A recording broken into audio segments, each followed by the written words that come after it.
नमस्कार, प्रणाम, हर हर महादेव। मैं लोक गायिका प्रियंका पांडे आप सभी को प्रणाम करती हूँ।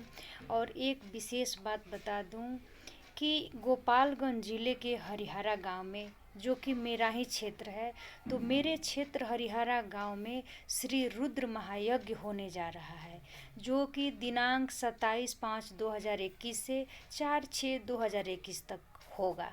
यानी 27 मई से 4 जून तक यह रुद्र महायज्ञ चलेगा। तो आप सभी श्रद्धालुओं से, सभी भक्तों से मैं प्रियंका पांडे रिक्वेस्ट करती हूँ कि अधिक से अधिक संख्या में आएं और इस रुद्र महायज्ञ को सफल बनाएं।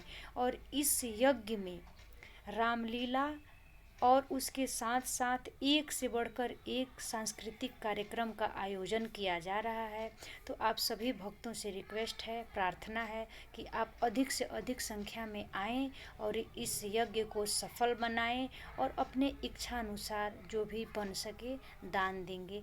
तो प्रेम से बोलिए हर हर महादेव, जय माता दी।